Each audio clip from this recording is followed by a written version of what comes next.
ഈ വീഡിയോയിൽ full and full സിറിയയുമായിട്ട് ബന്ധപ്പെട്ട വിഷയമാണ് ഇതിനകത്ത് നമ്മൾ നോക്കുന്നത്.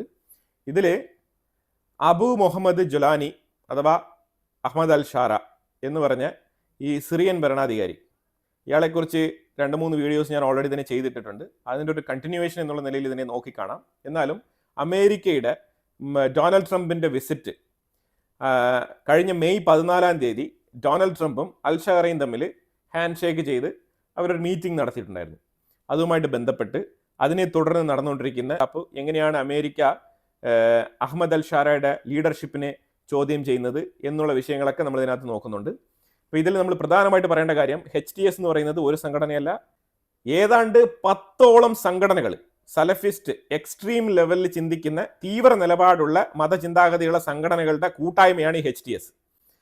ഈ സംഘടനകളെല്ലാം തന്നെയും ഏത് നേരത്തും മറ്റൊരു സംഘടന, ഈ ജുലാനി ഇതിനു മുമ്പ് പ്രവർത്തിച്ചിരുന്ന ഒരു സംഘടനയുണ്ടല്ലോ, ISIS, ആ ഒരു സംഘടനയിലേക്ക് ഏത് നേരത്തും ഇതിൽ നിന്നും ചീറിപ്പാഞ്ഞ് അങ്ങോട്ട് പോകാൻ തയ്യാറെടുത്ത് നിൽക്കുന്ന കുറച്ച് സംഘടനകളാണ്. അതും കൂടെ നമ്മൾ ഇതിനകത്ത് ഊന്നി പറയേണ്ടതുണ്ട്.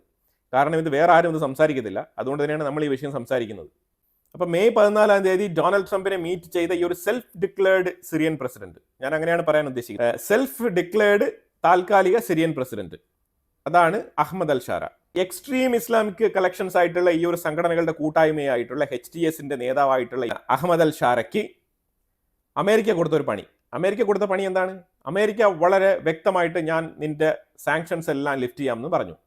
അതിന് പകരമായിട്ട് ഈ ഒരു ജുലാനി പറഞ്ഞ് സിറിയയിലുള്ള കാണാതായ കംപ്ലീറ്റ് അമേരിക്കൻസിനെയൊക്കെ, കാണാതായവരെ കണ്ടുപിടിക്കാനും അതിൽ ജീവൻ നഷ്ടപ്പെട്ട ആൾക്കാരുണ്ടെങ്കിൽ അവരുടെ ഡീറ്റെയിൽസും കാര്യങ്ങളൊക്കെ കണ്ടെത്തി ഒരു ക്ലാരിഫിക്കേഷൻ കൊടുക്കാനും തയ്യാറാണെന്നാണ് പറഞ്ഞിരിക്കുന്നത്.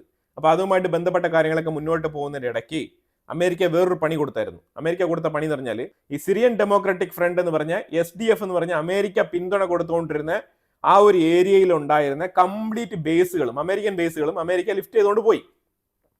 അപ്പോൾ അമേരിക്ക അങ്ങനെ അമേരിക്കൻ ബേസുകളെല്ലാം അവിടെ നിന്ന് മാറ്റിയതോടുകൂടി അമേരിക്കയ്ക്ക് വളരെ വ്യക്തമായിട്ട് അറിയാം, അമേരിക്കയുടെ ബേസ് അവിടെ ഉള്ളത് കൊണ്ടാണ് സിറിയ കുറച്ച് കാം ആൻഡ് ക്വയറ്റ് ആയിട്ട് ഉണ്ടായിരുന്നത്.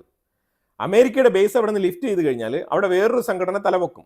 ആ തലപൊക്കുന്ന സംഘടനയുടെ പേരാണ് ISIS.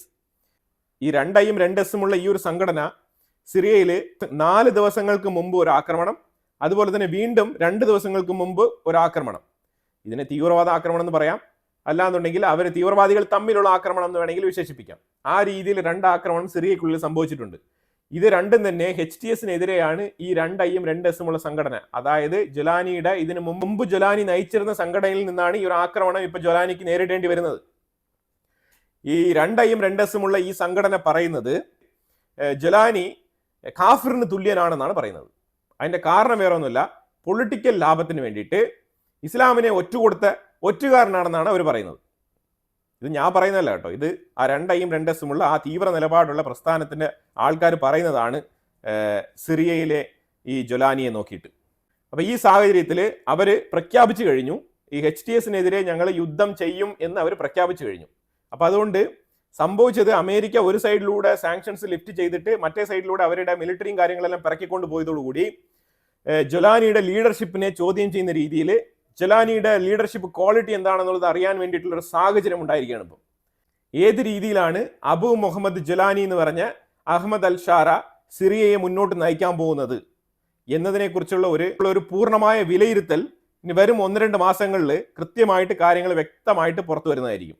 ഒന്നെങ്കിൽ അയാൾ കംപ്ലീറ്റ് കാര്യങ്ങളും തിരുത്തിക്കൊണ്ട് ഈ 2Iയും 2Sഉം ഉള്ള സംഘടനയുടെ കൂടെ ചേർന്ന് പ്രവർത്തിക്കേണ്ടി വരും, അല്ലാന്നുണ്ടെങ്കിൽ ഏതെങ്കിലും രീതിയിൽ ഒരു അമിക്കബിൾ സൊല്യൂഷൻ ഉണ്ടാക്കേണ്ടി വരും, ഇല്ലെങ്കിൽ ലാൻഡ് സ്പ്ലിറ്റ് ചെയ്യേണ്ടി വരും, അവർക്ക് വേണ്ട സ്ഥലം ഇവർക്ക് വേണ്ട സ്ഥലം എന്നുള്ള രീതിയിൽ ഭാഗിച്ചു കൊടുക്കേണ്ടി വരും. അങ്ങനെ സിറിയ ശരിക്കും പറഞ്ഞാലേ അങ്ങോട്ടും ഇങ്ങോട്ടും പാർഷ്യലി ഭാഗിച്ചെടുക്കാൻ പോകുന്ന ഒരു സാഹചര്യത്തിലേക്ക് തള്ളപ്പെടുന്ന ഒരു സെനാരിയോ ആണ് ഇപ്പം രൂപപ്പെട്ട് വരാൻ പോകുന്നത്. അതിന് കാരണമായത് വേറെ ഒന്നുമില്ല, ഈ തീവ്ര നിലപാടുള്ള ആശയത്തിൽ ഊന്നി വിശ്വസിച്ചിരുന്ന ജുലാനി പെട്ടെന്നൊരു സുപ്രഭാതത്തിൽ മോഡറേറ്റ് ഇസ്ലാം എന്നുള്ള നിലയിൽ ഒരു ആശയം കൊണ്ടുവന്ന് രാജ്യം ഭരിക്കാൻ വേണ്ടിയിട്ട് സ്വയമേ ഡിക്ലെയർ ചെയ്ത് കസേരയിൽ ഇരുന്നതാണ് ഇതിന്റെ പ്രശ്നം. ആ പ്രശ്നമാണ് ഇപ്പം ഏറ്റവും രൂക്ഷമായിട്ട് സിറിയക്കുള്ളിൽ ഡിസ്കസ് ചെയ്യപ്പെടുന്നത്. ആരാണ് ഇതൊക്കെ ചെയ്യാൻ പോകുന്നത് എന്ന് നോക്കിക്കഴിഞ്ഞാൽ വളരെ വ്യക്തമായിട്ട് ഡീറ്റെയിൽ ആയിട്ട് ഞാൻ പറയാം. ഞാൻ പറയുന്ന പേരുകളെല്ലാം തന്നെ നിങ്ങൾ നോട്ട് ചെയ്തോളൂ. ഇതെല്ലാം തന്നെ തീവ്ര സലഫിസ്റ്റ് പ്രസ്ഥാനങ്ങളാണ്. അൻസർ അൽ തൗഹീദ്, അൻസർ അൽ ഇസ്ലാം, അൻസർ അൽ ദിൻ, ജയ്ഷ് അൽ ഈസ, നാഷണൽ ലിബറേഷൻ ഫ്രണ്ട്, ഈ ഒരു 5 സംഘടനകൾ സിറിയയ്ക്കുള്ളിൽ തന്നെയുള്ള സംഘടനകളാണ്. ഈ പ്രാഥമികമായിട്ട് ഇതെല്ലാം തന്നെ IS-ന്റെ കീഴിൽ വരുന്ന സംഘടനകൾ തന്നെയാണ്. ഇനി കുറച്ച് ഫോറിൻ സംഘടനകൾ ഇതിൻ്റെ ഉള്ളിലുണ്ട്. ഈ ഫോറിൻ സംഘടനകളും ഇപ്പം സിറിയയ്ക്കുള്ളിലാണ് ഉള്ളത്. ഈ ഫോറിൻ സംഘടനകൾ നമ്പർ 1 തുർക്കിസ്ഥാൻ ഇസ്ലാമിക് പാർട്ടി. ഇത് അറിയാലോ, ഇത് ചൈനയെ ബേസ് ചെയ്ത് ഉയ്ഗൂർ മുസ്ലിംസിന്റെ ഭാഗമായിട്ട് ഉണ്ടായ ഒരു സംഘടനയാണ് തുർക്കിസ്ഥാൻ ഇസ്ലാമിക് പാർട്ടി എന്ന് പറയുന്നത്. അജ്നദ് അൽ കൗക്കാസ്, ഇത് കോക്കാസിയൻസ് എന്ന് പറഞ്ഞ ആ ഒരു വിഭാഗത്തിൽപ്പെട്ട ആൾക്കാരുടെ സംഘടനയാണ്. അജ്നദ് അൽ ഷാം, ഇമാം ബുഖാരി ബ്രിഗേഡ്, ജയ്ഷ് അൽ മൊഹൈജിൻ, ഇങ്ങനത്തെ 10 സംഘടനകളാണ് ഈ HTSന്റെ കൂടെ ചേർന്ന് കൂട്ടായ്മയിൽ നിൽക്കുന്നത്. ഇതിനകത്ത് ഈ ജുലാനി പറഞ്ഞ HTS എന്ന് പറഞ്ഞ ആ ഒരു സംഘടനയിൽ ആൾക്കാർ വളരെ കുറവാണ്, തുച്ഛമായ ആൾക്കാരേ ഉള്ളൂ. ബാക്കിയെല്ലാം തന്നെ ഇങ്ങനത്തെ സംഘടനകളാണ്. ഇവരെല്ലാം തന്നെ ഏത് നേരത്തും തിരിച്ച് ഈ 2IM 2S പോയി ചേരാൻ റെഡിയായി നിൽക്കുന്ന സംഘടനകളാണ്. കാരണം ഈ മോഡറേറ്റ് ഇസ്ലാം എന്നൊക്കെ പറയുന്നതൊന്നും സലഫിസ്റ്റ് പ്രസ്ഥാനത്തിന് പറ്റിയ പരിപാടിയല്ല. ആ പറ്റാത്ത പരിപാടിയാണ് ഈ അബു മുഹമ്മദ് അൽ ജുലാനി എന്ന് പറഞ്ഞ ഈ ഒരു വ്യക്തി ഈ കസേരയിൽ ഇരിക്കാൻ വേണ്ടിയിട്ട് മോഡറേറ്റ് ഇസ്ലാം എന്നൊക്കെ പറഞ്ഞുകൊണ്ട് വന്ന് ഇങ്ങനെ ഇരിക്കുന്നത്. ഈ ഇരുത്തത്തിനെയാണ് മറ്റുള്ളവർ ഇപ്പോൾ ചോദ്യം ചെയ്തു തുടങ്ങിയിരിക്കുന്നത്. ഇനി ഇതിലുപരിയായിട്ട് ഈ ആൾക്കാരെയൊക്കെ പിടിച്ചു നിർത്താൻ വേണ്ടിയിട്ട് ഈ ഫോറിൻ സംഘടനകളായിട്ടുള്ള ഒരു 5 സംഘടനകളുടെ പേര് ഞാൻ പറഞ്ഞായിരുന്നല്ലോ, അതായത് ഈ ഉയ്ഗൂർ മുസ്ലിംസ് തൊട്ട് ബാക്കിയുള്ള ആ ഒരു സംഘടനകൾ, ഈ സംഘടനകളെല്ലാം തന്നെ, ഈ സംഘടനയിൽപ്പെട്ട ആൾക്കാർക്കെല്ലാം തന്നെ ഈ ജൊലാനി സിറിയയിലെ നാഷണാലിറ്റി കൊടുത്തിട്ടുണ്ട്. ഇപ്പം സിറിയയിൽ ഇപ്പോൾ ആകെ ജുലാനി എതിർത്ത് നിൽക്കുന്നത് ഒരേ ഒരു ആൾക്കാരെ മാത്രമാണ്, അത് അലാവൈറ്റ് എന്ന് പറഞ്ഞ ആ ഒരു മൈനോറിറ്റീസിനെ മാത്രമാണ്. ബാക്കിയുള്ള ഒരു സംഘടനയും എതിർത്ത് നിൽക്കാനുള്ള കെൽപ്പില്ലാത്തൊരു അവസ്ഥയിലാണ് ഇപ്പോൾ മുന്നോട്ട് പോകുന്നത്. കാരണം വേറെ ഒന്നുമില്ല, ഇനിയിപ്പം ഈ ഒരു 2IM 2Sഉം ഈ HTSുമായിട്ട് പൊരിഞ്ഞ അടി വരാനിരിക്കുന്നേ ഉള്ളൂ. ആ അടി നടക്കുന്ന സമയത്ത് മനസ്സിലാവും എത്ര സംഘടനകൾ HTSുമായിട്ട് നിൽക്കുന്നു, എത്ര സംഘടനകൾ ഇതിന്റെ മദർ സംഘടനയായിട്ടുള്ള 2IM 2S ചീറിപ്പാഞ്ഞുകൊണ്ട് പോകുന്നു എന്നുള്ളതിനെ അനുസരിച്ചിരിക്കുന്നു സിറിയയുടെ ഭാവി. സിറിയയുടെ ഭാവിയല്ല, ഈ ജുലാനിയുടെ ഭാവി. അതാണ് ഇതിനകത്ത് ഏറ്റവും എടുത്തു പറയേണ്ടത്. ഇതിനകത്ത് അമേരിക്ക കാണിച്ച ഒരു ബ്രില്യന്റ് പരിപാടി എന്ന് പറഞ്ഞാൽ അവിടുത്തെ ട്രൂപ്സിനെയൊക്കെ, അമേരിക്കൻ ട്രൂപ്സിനെയൊക്കെ പിൻവലിച്ചതാണ്. കാരണം അമേരിക്കൻ ട്രൂപ്സിനെ പിൻവലിച്ചപ്പോഴത്തേക്കും ഈ ലോക്കലായിട്ടുള്ള സംഘടനകൾക്കും അതേപോലെ ഈ ISISനൊക്കെ നല്ല രീതിയിലുള്ള ഫ്രീ പ്ലേ ഗ്രൗണ്ട് കിട്ടിയ മാതിരിയാണ് ഇപ്പോൾ അവിടുത്തെ ഒരു ഫീൽ. അതിലുപരിയായിട്ട് ഇപ്പം അഹമ്മദ് അൽഷാറ എടുക്കുന്ന നിലപാട്, അതായത് ഇസ്രായേലുമായിട്ട് ഫേസ് ടു ഫേസ് ചർച്ചയ്ക്ക് തയ്യാറാണെന്ന് പറഞ്ഞിരുന്ന അൽഷാറ ഇപ്പം നിലപാട് മാറ്റിയിട്ട് ബാക്ക് ഡോർ ചർച്ചയ്ക്ക് തയ്യാറാണെന്നാണ് പറഞ്ഞിരിക്കുന്നത്. കാരണം അവിടെ ഉള്ളിൽ നിന്ന് വരുന്ന ആ സലഫിസ്റ്റ് പ്രസ്ഥാനത്തിന്റെ ആ ഒരു ഫണ്ടമെന്റൽ, ഈ തീവ്ര സലഫിസ്റ്റ് പ്രസ്ഥാനങ്ങളിൽ വിശ്വസിക്കുന്ന സംഘടനകൾ ഇസ്രായേലുമായിട്ടുള്ള ആ ഒരു റിലേഷൻഷിപ്പിനെ എന്റർടൈൻ ചെയ്യുന്നില്ല. അതാണ് ഇതിന്റെ പ്രധാനപ്പെട്ട കാരണം. പക്ഷെ അതേസമയം അമേരിക്കയുടെ സാങ്ഷൻസും കാര്യങ്ങളൊക്കെ മാറണം എന്നുണ്ടെങ്കിൽ അമേരിക്കയുടെ കണ്ടീഷൻസിന് ഒത്തുപോവുകയും ചെയ്യണം.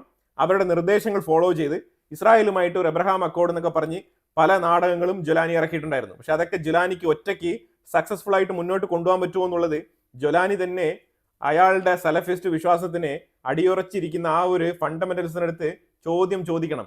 സെൽഫ് അനാലിസിസ് നടത്തേണ്ട ഒരു സാഹചര്യത്തിലാണ് ഇപ്പം ജുലാനി എത്തിപ്പെട്ടിരിക്കുന്നത്. ശരിക്കും പറഞ്ഞാൽ ഒരു ഡെലീമയിലാണ് സിറിയ ഭരിച്ചുകൊണ്ടിരിക്കുന്നത് ഈ അഹമ്മദ് അൽഷാറ.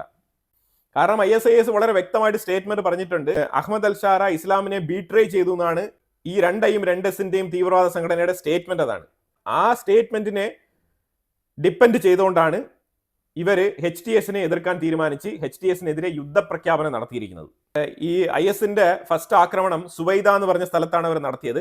അതുപോലെ ഈ 2IM 2Sന്റെയും ഭാരവാഹിയായിട്ടുള്ള ജോർദാനിയൻ അബു മുഹമ്മദ് അൽ മഖ്ദീർ എന്ന് പറഞ്ഞ ആ ഒരു നേതാവ്, തീവ്രവാദി തന്നെയാണ്, പറഞ്ഞിരിക്കുന്നത് ജുലാനിയെ കാഫിർ എന്നാണ് വിളിച്ചിരിക്കുന്നത്. അത് അവർ വളരെ വ്യക്തമായിട്ട് പ്ലാൻ ഇട്ട് വെച്ചിരിക്കുകയാണ്. ഏത് നേരത്തും ഒരു പൊട്ടിത്തെറി സിറിയയ്ക്കുള്ളിൽ സംഭവിക്കാം. അപ്പോൾ ഇപ്പം നിങ്ങൾക്ക് ഈ ഒരു HTSന്റെ ആ ഒരു സംഘടനയുടെ ഒരു സ്ട്രക്ചർ, അതിൻ്റെ ഒരു ഉള്ളടക്കം എന്താണെന്നും ഇപ്പം സിറിയയിൽ നടന്നുകൊണ്ടിരിക്കുന്ന വിഷയം എന്താണെന്നും, അതായത് ആ മതപരമായ രീതിയിൽ, ആ ഫണ്ടമെന്റൽ സലഫിസ്റ്റ് പ്രസ്ഥാനത്തിൻ്റെ രീതിയിൽ എന്താണ് സിറിയയിൽ ഇപ്പം നടന്നുകൊണ്ടിരിക്കുന്ന സംഭവം എന്നുള്ളതാണ് ഞാൻ വളരെ വ്യക്തമായിട്ട് ഇവിടെ പറയാൻ ശ്രമിച്ചത്. അതിൽ അമേരിക്ക ഇത്രയും നാളും ചെയ്തുകൊണ്ടിരുന്ന ഒരു പ്രൊട്ടക്ഷൻ, ആ പ്രൊട്ടക്ഷൻ ലിഫ്റ്റ് ചെയ്തപ്പോഴത്തേക്കും അവിടെ ഒരു പ്ലേ ഗ്രൗണ്ടായിട്ട് മാറിയിരിക്കുന്ന, തീവ്രവാദികളുടെ കളിക്കളം ഒരുങ്ങുന്ന ഒരു ഗ്രൗണ്ടായിട്ട് മാറിയിരിക്കുന്ന സിറിയയുടെ പിക്ചർ തരാൻ വേണ്ടിയിട്ടാണ് ഈ ഒരു വീഡിയോ ചെയ്തത്. ഇതുമായിട്ട് ബന്ധപ്പെട്ട അഭിപ്രായങ്ങൾ കമന്റ് ബോക്സിൽ രേഖപ്പെടുത്തുക. കൂടുതൽ വിഷയങ്ങളുമായിട്ട് അടുത്ത വീഡിയോയിൽ വരാം. Thank you so much.